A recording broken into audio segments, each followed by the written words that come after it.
I just don't see it.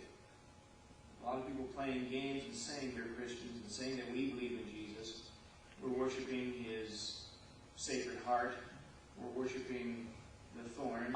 You know, back in the Middle Ages, there were churches all claiming to have a lock of Mary's hair in Europe. There were several churches all claiming to have a lock of Mary's hair on display that you could come see and I guess press your prayer beads against it and get a blessing. One church had a strand of black hair, another had a strand of brown hair, another church had a strand of blonde hair. All of them claiming to have taken this hair from the same virgin's head. There was one church who claimed to have a feather that fell off one of the angel Gabriel's wings on display. There was another church that had claimed to have a vial of Mary's milk, believe it or not. Another church went so far, and I don't mean to be crass and crude, but this is the truth. Another church went so far as to say they had the foreskin from Jesus' circumcision. And for a price, you could see that and get a blessing from that. They claim to have, the old illustration of people claiming to have a sliver of wood that came from the real cross that Jesus hung on. And so many slivers have been sold that someone could build a ship out of it. They claim to have all kinds of... in every Catholic church, the altar where the priest does their communion, before that altar is used, that altar has the relics of some saint put inside it. They'll take an old piece of clothing or cloth or a piece of bone or hair or a tooth of a saint, one of their saints, and they'll make a hollow spot in that altar. They'll put those things in it, and then they'll fill in that hollow spot. I don't know what they fill it in with, something that seals it into that altar permanently. And that now makes the altar holy. Now the altar can be used to perform Holy Communion.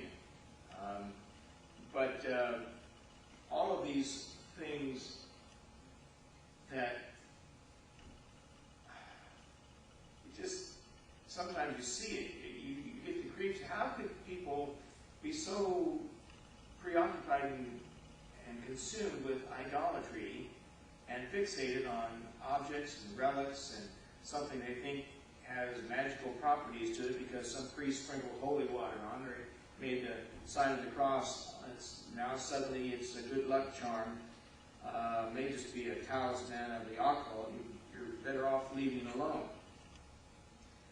But verse 10 in our text tonight says, they gnawed their tongues for pain.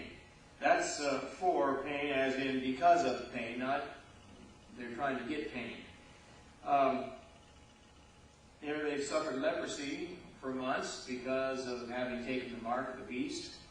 They are suffering unspeakable heat and scorching from the sun as one of the vials being poured out. They're given no water to drink, only blood coming out of the tap. And they are in absolute misery. Back in chapter 11, Elijah was prophesying, and the text says that he shut up heaven that it rained not in the days of their prophecy, or 42 months. And immediately following, you read there in chapter 11, these have power over waters to turn them to blood and to smite the earth with all plagues as often as they will. Revelation 11, verse 6. So here in Revelation 16, you find all of those three things taking place once again. Plagues of Revelation 16, verse 2, that's clearly present. Water turned to blood, Revelation 16, verse 3, and no water to drink throughout the entire time. And it's clear that men have been enduring unimaginable misery, and that's why it says they gnawed their tongues for pain. Verse 11 says, and blasphemed the God of heaven because of their pains and their sores, and repented not of their deeds.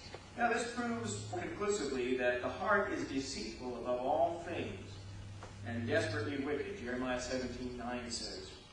Every man in his best state is altogether vanity. Psalm 39, verse 5 says this proves that man is so depraved, even when God begins to whip him, his heart is hardened against God. This doesn't show the total depravity of man, or unsaved men being unable to turn to God. That's what Calvinism would say, that God chose some ahead of time to save them, and then the others he deliberately chose to damn. They can't get saved no matter how hard they try. But what this does show is the unbelievable will, the hard will inside every man and woman. The will is what needs to be subject and yielded to God. Look back at Matthew chapter 23 for just a moment. Matthew chapter 23.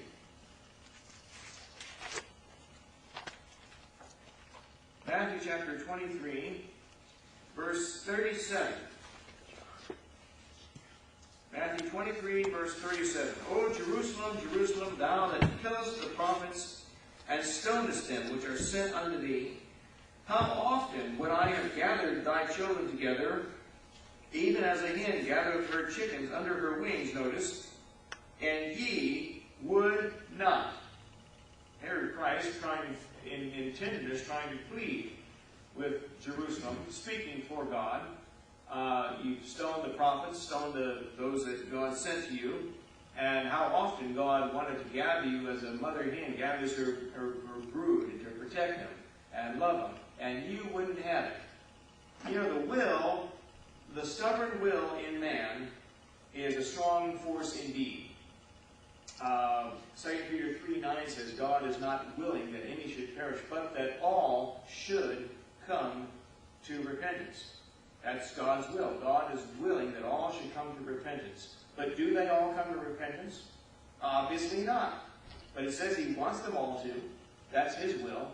You have a stubborn will in you that can resist the expressed plain will of God on the page of the Bible. This is the will of God, even your sanctification, that ye should abstain from fornication, the Apostle Paul writes. Does everybody abstain from fornication?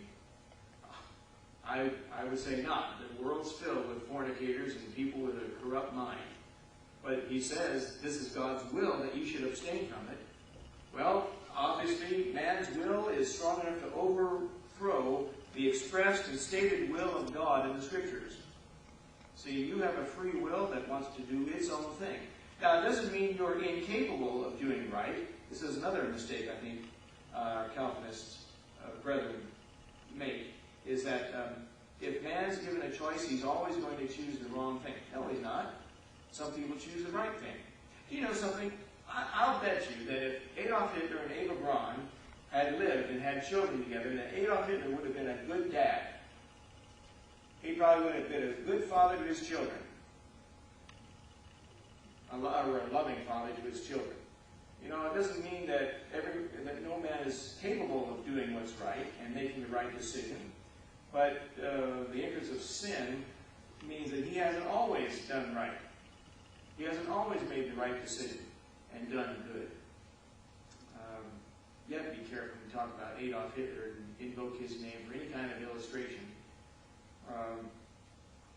He was an evil man controlled by unclean spirits. I don't doubt that for a minute. But let's go back to our text, Revelation 16, verse 12. It says, And the sixth angel poured out his vial upon the great river Euphrates. The water thereof was dried up, that the way of the kings of the east might be prepared. I think this was mentioned also back in chapter 9, verse 16. Let me read that to you. The number of the army of the horsemen were 200,000, and I heard the number of them. Most common interpretation of these is a cavalry invasion of 200 million troops coming from the east to invade Palestine, coming across the Euphrates River dry-shod to invade Palestine. As far back as the 1970s, the Red Chinese boasted that they could field an army of 200 million soldiers. Well, you have 1.5 billion people in your country. you got a lot of, you